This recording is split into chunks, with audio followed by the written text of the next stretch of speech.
संभावना यह भी हो सकती है जब कर्पूरी ठाकुर जी को भारत रत्न मिल सकता है तो चौधरी चरण सिंह को क्यों नहीं,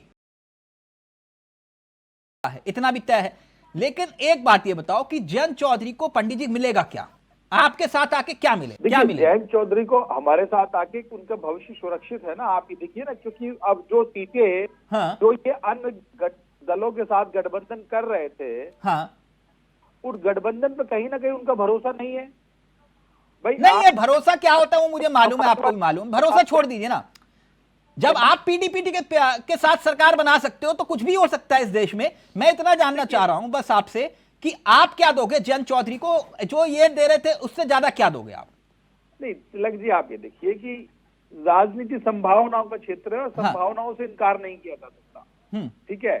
अब ये तो तिलक जी, ये तो जयंत चौधरी आप और हमसे बेहतर जानते हैं कि उनका भविष्य सुरक्षित कहां पर है, कहां पर वो अपने लोगों की सेवा कर पाएंगे, कहां पर चीजें चला पाएंगे। हाँ, तो उनका डिसीजन जो है वो अच्छा डिसीजन है, अगर वो ऐसा डिसीजन लिया है उन्होंने। नहीं वो तो सीटें दे रहे थे, हाँ, कहीं ऐसा तो नहीं है, कहीं ऐसा तो नहीं है। आप ये कह रहे हो कि भैया सीट भी ले लो, केंद्र में मंत्रिमंडल भी ले लो, राज्य में मंत्रिमंडल भी ले लो। एक मिनट, एक इससे ज्यादा है मेरे पास, अभी रुकिए ना, अभी रुकिए। राज्य में मंत्रिमंडल भी ले लो, अब कहोगे इससे ज्यादा क्या होगा? इससे ज्यादा यह होगा कि राज्यसभा का भी चुनाव है, आपके पास बचते हैं शेष 18 विधायक, 7 के बाद आपको चाहिए कुछ और विधायक जो अंतरात्मा की आवाज अगर आपने लगाई जोर से तो वो खींचे चले आएंगे। तो वहां पर भी संभावना बनती है 8 राज्यसभा साथियों की। डॉक्टर साहब गलत तो नहीं कह रहा ना? अब इसके बाद और क्या हो सकता है संभावना? जैसे राजनीति, जैसे डॉक्टर साहब ने कहा राजनीति संभावनाओं का खेल है, तो संभावना यह भी हो सकती है जब कर्पूरी ठाकुर जी को भारत रत्न मिल सकता है तो चौधरी चरण सिंह को क्यों नहीं। खबर यह है, बोलिए आप पंडित जी, चौधरी चरण सिंह को क्यों नहीं? डॉक्टर साहब यानी कि दुबे जी तो दिलवा नहीं पाएंगे, दिलवाओगे तो आप ही। खबर तो यही है ना पंडित जी, गलत तो नहीं कह रहा?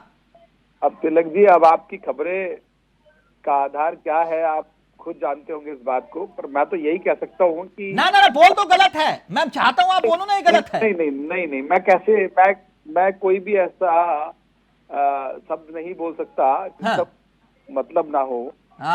मतलब आप भी जानते हो कि खेल यहाँ है, सब अटके हुए हैं, इतनी सीटें मिल जाएंगी, उतनी सीटें मिल जाएंगी। सीट मिलने से क्या जयंत चौधरी जी को है, सीटें तो वहां भी दे रहे दुबे जी, आगे क्या मिलेगा बात ये थी। खैर छोड़िए, कोई बात नहीं, आपका मैटर है, आप लोग जाने, बंद कमरे की बातें। लेकिन आपने लक्ष्य रखा 400 का, अब की बार 400 पार है ना?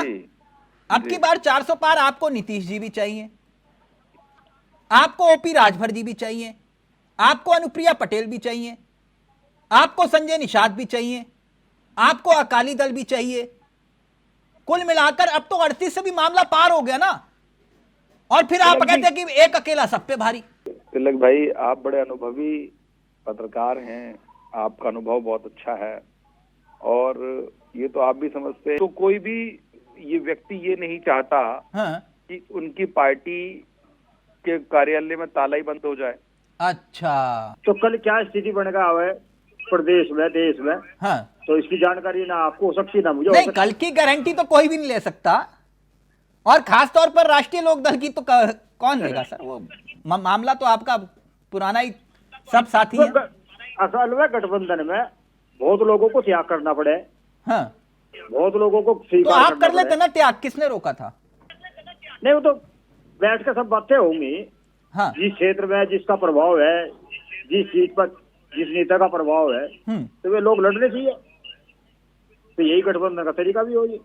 नहीं, मैं समझ नहीं पा रहा हूं आपकी बात, आधी अधूरी बोल रहे हैं। देखिए आप भी जानते हैं कि मामला तो नॉट रीचेबल है अभी। नहीं, अभी कहीं ना कहीं कुछ है, कुछ दिक्कत है। हाँ, कुछ सीटों पे, कुछ विचारधारा में इन लोगों के फर्क आया, उसी के लिए अब ये जो सामने स्थितियां आ रही, तो मैं तो मानता हूँ कि यही मुख्य कारण रहे। नहीं, किस चीज के आप मान रहे हैं कि मामला नॉट रीचेबल हो गया? हाँ, कहीं तो